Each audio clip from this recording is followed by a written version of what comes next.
দুর্বৃত্তের গুলিতে গুরুতর আহত শরীফ ওসমান হাদি এভারকেয়ার হাসপাতালে চিকিৎসাধীন আছেন। অন্যদিকে বেগম খালেদা জিয়া চিকিৎসাধীন এভারকেয়ার হাসপাতালে। দর্শক, তাদের শারীরিক অবস্থার সর্বশেষ খবর জানতে এভারকেয়ার হাসপাতালে আছেন আমাদের রিপোর্টার গোলাম মর্তুজা। আমরা এখন সরাসরি সংযুক্ত হচ্ছি তার কাছে।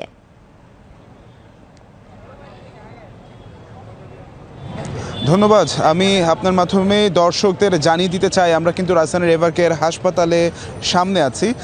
যেমনটি আমরা সংবাদে প্রচার করছি, গতকালকে ঘটে যাওয়া যে ঘটনাটি, ওসমান বিন হাদি ইনকিলাব মঞ্চের যিনি মুখপাত্র, তিনি কিন্তু ঢাকা ৮ আসনের একজন সম্ভাব্য স্বতন্ত্র প্রার্থী ছিলেন এবং নির্বাচনী প্রচারণার মুহূর্তেই কিন্তু গতকালকে জুম্মার পরেই তার উপরে আসলে সন্ত্রাসী হামলা হয় এবং দুষ্কৃতিকারী দুজন তারা মোটর বাইক দিয়ে এসে তাকে রাজধানীর পল্টন এলাকায় কিন্তু তাকে গুলি করে এবং পরবর্তীতে সাথেই তাকে ঢাকা মেডিকেল হাসপাতালের জরুরি বিভাগে নিয়ে যাওয়া হয়।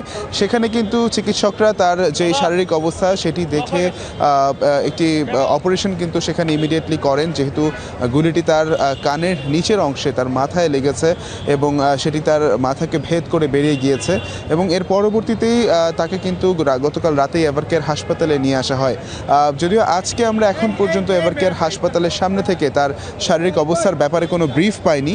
যদি আমার পেছনে আমি দেখাই যে আইন শৃঙ্খলা রক্ষাকারী বাহিনীদের অবস্থান, এখানে কিন্তু আইন শৃঙ্খলা রক্ষাকারীদের বাহিনীর অবস্থান আরও জোরদার করা হয়েছে।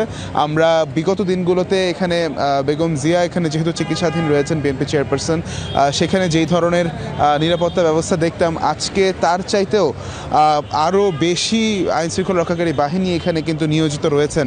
আমি যেমনটা দেখতে পাচ্ছি যে শুধুমাত্র পুলিশ না, বিজেপি এবং হাসপাতালের ভেতরে এসএসএফের যে সদস্য তারাও কিন্তু আসলে নিয়োজিত রয়েছেন। আইন শৃঙ্খলার ব্যাপারে আসলে কোনো রকম ছাড় দেওয়া হচ্ছে না। তবে ওসমান হাদির পরিবারের সদস্যদের সাথে আমরা কথা বলার চেষ্টা করেছিলাম। আমরা ঘনিষ্ঠ সূত্রে জানতে পেরেছি যে তার শারীরিক অবস্থা এখনও সংকটাপন্ন। যদিও নিবিড় পর্যবেক্ষণে রয়েছেন, 48 থেকে 72 ঘন্টা না যাওয়া পর্যন্ত আসলে চিকিৎসকদের কাছ থেকে আমরা সে ধরনের আপডেট আসলে আশা করতে পারবো না। তবুও যদি শারীরিক উন্নতির কোনো ব্যাপার যদি গণমাধ্যম কর্মীদেরকে তারা জানাতে চান, সেক্ষেত্রে আমরা দ্রুততম সময়ে সেটি এভারকেয়ার হাসপাতালের সামনে থেকে আপনাদের জানাতে পারবো।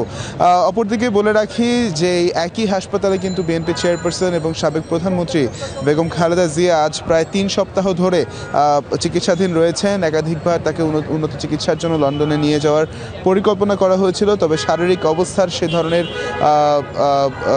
উন্নতি লক্ষ্য করা যায়নি। যেই উন্নতি থাকলে আসলে তাকে এয়ার অ্যাম্বুলেন্সে করে লন্ডনে নিয়ে যাওয়া যাবে, যার ফলে মেডিকেল বোর্ডের মাধ্যমে কিন্তু আসলে তাকে এখানে সর্বোচ্চ চিকিৎসাটি কিন্তু দেওয়া হচ্ছিল এবং গত বুধবারের ব্রিফিংয়ে তার ব্যক্তিগত চিকিৎসক ডক্টর AZM জাহিদ হোসেন আমাদেরকে যে তথ্য জানিয়েছিলেন সেটি কিন্তু আসলে বেগম খালেদা জিয়ার শারীরিক অবস্থার ব্যাপারে আমাদের কাছে সর্বশেষ।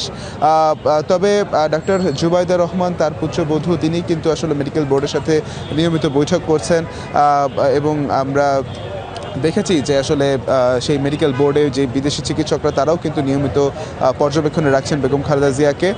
তো সব মিলিয়ে বাংলাদেশের রাজনৈতিক প্রেক্ষাপটের অত্যন্ত গুরুত্বপূর্ণ একজন ব্যক্তি বেগম খালেদা জিয়া, তিনিও এখানে চিকিৎসাধীন রয়েছেন এবং জুলাই গণ অভ্যুত্থান থেকে আসা যে তরুণ নেতৃত্ব আমরা পেয়েছি ওসমান বিন হাদি, তাকেও কিন্তু আসলে সংকটাপন্ন অবস্থায় এভারকেয়ার হাসপাতালে চিকিৎসা দেওয়া হচ্ছে।